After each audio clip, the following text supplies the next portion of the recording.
Welcome to the Techmeme Ride Home for Tuesday, December 3rd, 2024. I'm Brian McCullough. Today, the search for a new Intel CEO has begun in earnest, but a change in leadership probably makes a wholesale transformation of the company more likely. China goes tit for tat on banning things, why ChatGPT can't say certain names, and how is that shopping with AI agents thing going? Here's what you missed today in the world of tech.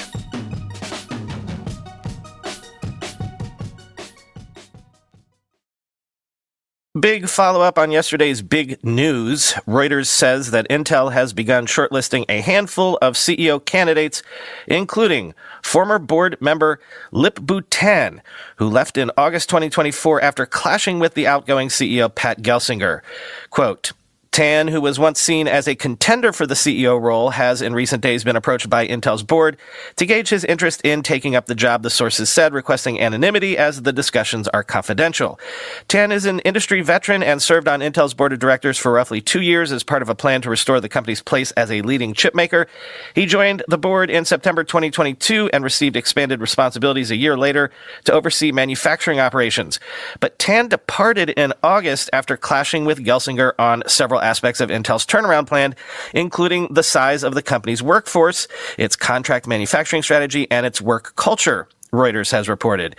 Tan has previously served as CEO of Cadence Design Systems, where he spent more than a decade and helped turn around the then-ailing design software maker's fortunes, end quote.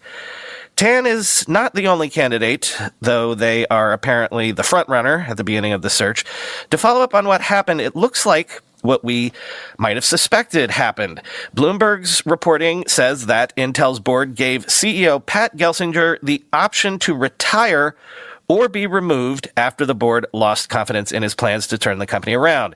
Quote, the clash came to a head last week when Gelsinger met with the board about the company's progress on winning back market share and narrowing the gap with NVIDIA, according to people familiar with the matter.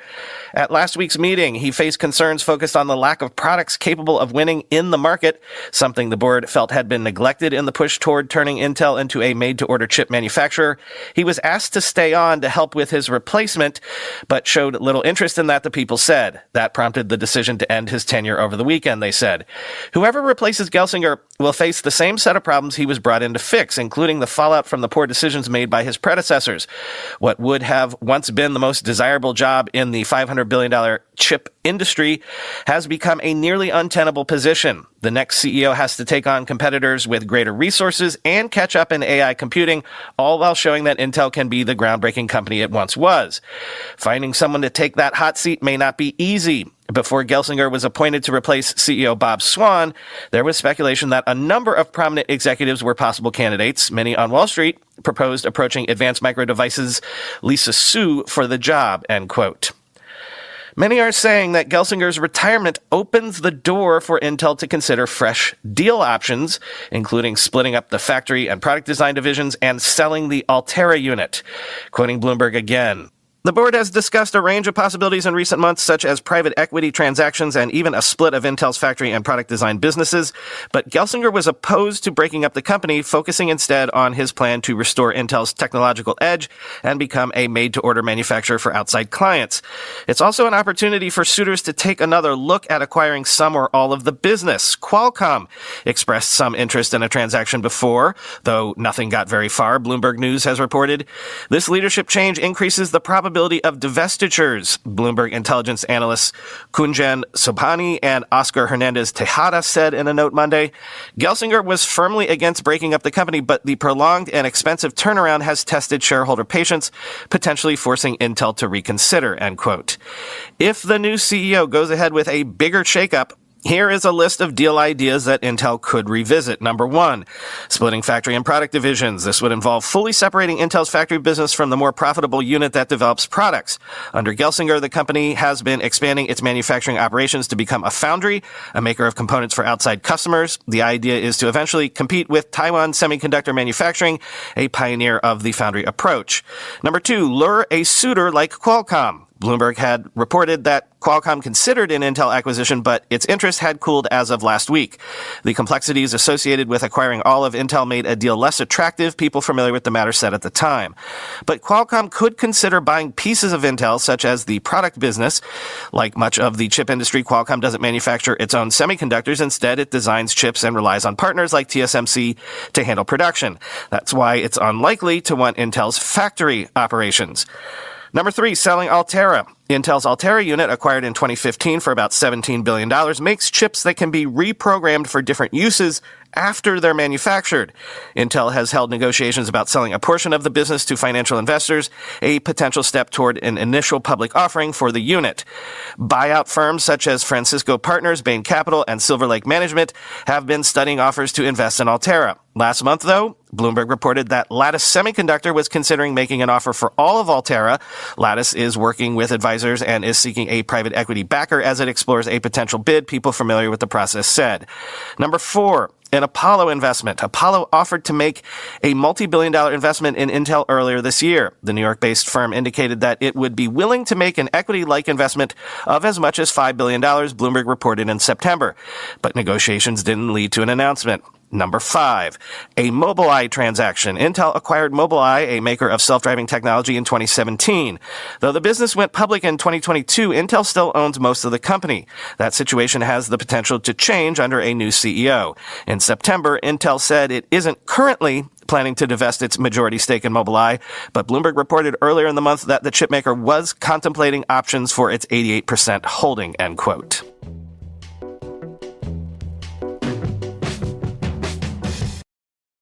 I think we've spoken before about turnabouts and how this was possible, so here you go. China is banning shipments to the U.S. of several dual-use minerals and metals used in chip-making and military applications in a retaliation to new U.S. chip curbs. Quoting the Financial Times, China's Commerce Ministry on Tuesday said it would not permit the export of dual-use items related to gallium, germanium, antimony, and super-hard materials to the U.S., and that it would implement stricter controls for graphite-related items. The U.S. has broadened the concept of national security, politicizing and weaponizing trade and technology issues, and abused export control measures, it said in a statement. To safeguard national security, China has decided to strengthen export controls on dual-use items to the U.S., it added, noting that the measures would be effective immediately. 4 major Chinese industry associations representing the internet, auto, semiconductor, and communications industries reacted to the U.S. moves by calling on their members to reduce purchases of U.S. semiconductors. U.S. chip products are no longer safe or reliable, and relevant Chinese industries should be cautious in procuring U.S. chips, said the China Semiconductor Industry Association. The embargoed minerals and metals are used in the production of semiconductors and batteries, as well as communications equipment, components, and military hardware such as armor-piercing ammunition.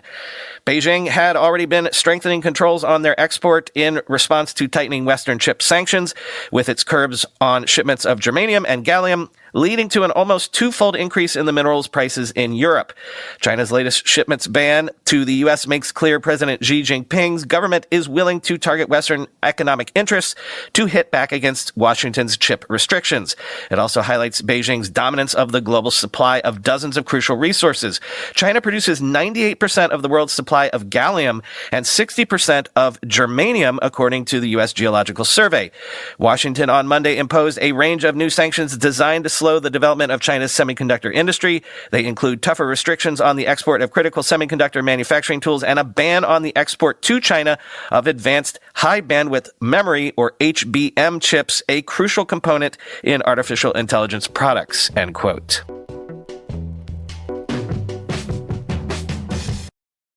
Have you heard about the David Mayer AI bug? Apparently, ChatGPT refuses to say certain names, including David Mayer, though OpenAI might have fixed the issue with that particular name.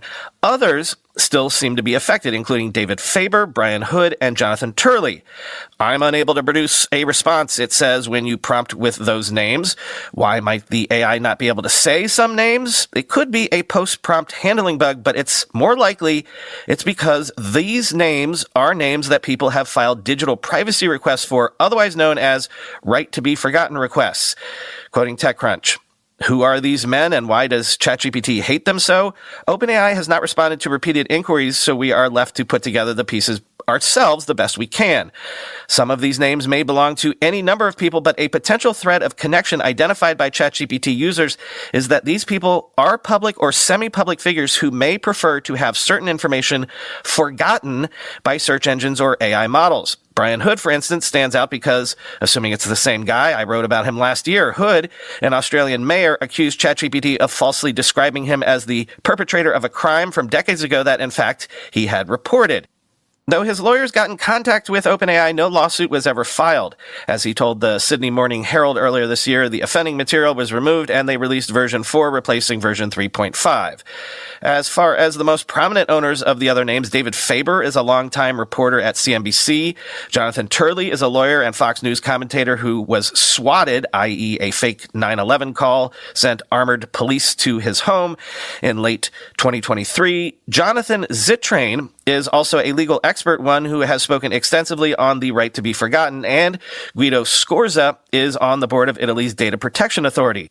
Each of these persons is conceivably someone who, for whatever reason, may have formally requested that information pertaining to them online be restricted in some way. Which brings us back to David Mayer. There is no lawyer, journalist, mayor, or otherwise obviously notable person by that name that anyone could find, with apologies to the many respectable David Mayers out there. There was, however, a Professor David Mayer who taught drama and history, specializing in connections between the late Victorian era and early cinema.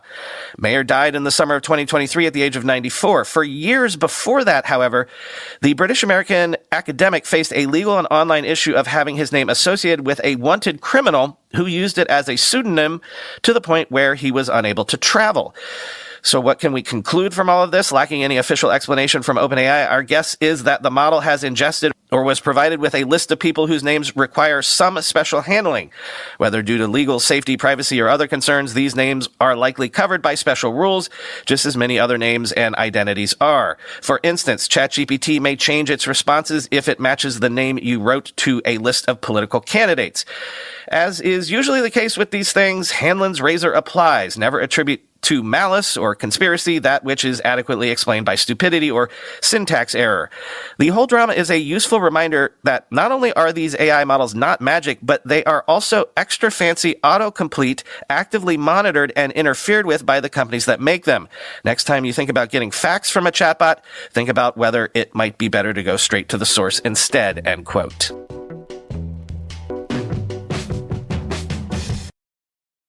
Finally today, if the next era in AI is the bot era, how is that kicking off? Well, early tests show Perplexity AI's shopping agent, which lets users make purchases in its app, sometimes takes hours to process purchases or fails to buy items entirely. Not great, Bob. Quoting TechCrunch. Perplexity recently released an AI shopping agent for its paying customers in the United States. It's supposed to navigate retail websites for you, find the products you're looking for, and even click the checkout button on your behalf. Perplexity may be the first major AI startup to offer this, but others have been exploring the space for a while, so expect to see more AI shopping agents in 2025. OpenAI and Google are reportedly developing their own AI agents that can make purchases, such as booking flights and hotels. It would also make sense for Amazon, where millions of people already search for products, to evolve its AI chatbot Rufus to help with checkout as well. Meanwhile, Perplexity is partnering with Stripe to leverage some older payments features that have been repurposed for AI agents. But based on our early attempts, Perplexity's shopping agent takes hours to process purchases and sometimes runs into issues where it can't purchase items at all. Overall, using the agent today seems more complicated than buying something on Amazon. Perplexity also says there are human checkers involved to ensure its AI agent is working accurately. Having a human in the loop is not uncommon for the AI industry, but then most AI chatbots don't see the items I'm purchasing and my billing address. This raises some privacy issues for Perplexity and whatever company is hiring its human checkers. TechCrunch tested out Perplexity's shopping agent by asking it to buy us toothpaste. After prompting Perplexity with, "I'd like to buy toothpaste," the agent returned several options from Walmart, Amazon, and some smaller websites. For a few options, Perplexity offers a button under the product called Buy with Pro, while other options take you straight to the website of the retailer. Buy with Pro is Perplexity's shopping agent at work. I chose a tube of Crest from Walmart. Without leaving the Perplexity app, I was able to check out and seemingly purchase the toothpaste. But instead of paying Walmart, my bank statement showed that I had paid Perplexity's agent. 3 hours later, I received an email from Perplexity that its agent was not able to buy me the toothpaste because it was sold out at Walmart. The next day, I tried to purchase another tube of Crest with Perplexity's shopping agent. 8 hours later, I got a confirmation from Perplexity that it worked. So what gives? Why did my first purchase get rejected, and why did both take hours to complete? While Perplexity shopping might seem a lot like Amazon or the TikTok shop where you can buy items from a wide array of merchants who upload and manage storefronts on the platform, it's actually completely different. Perplexity's AI agent seems to be scraping retailers' websites and giving you information about their products.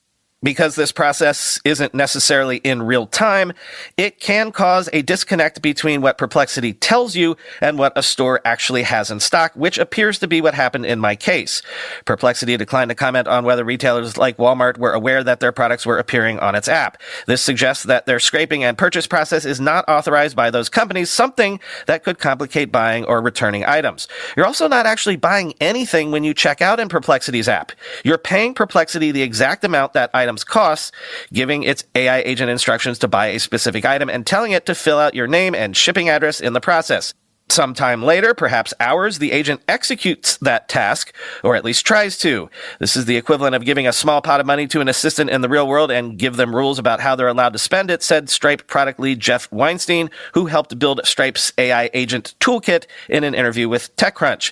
But instead of giving money in a pot or otherwise to a real human assistant who I would trust to buy toothpaste on their own, Perplexity's AI agent occasionally needs to be monitored by another human, and even then it doesn't always work. I can't disclose specifics around how Buy with Pro works, but what I can say is that there is human oversight providing occasional support, which ensures that transactions are completed in a timely manner and we avoid issues like purchasing the wrong product, said Perplexity spokesperson Sarah Platnick in an email to TechCrunch.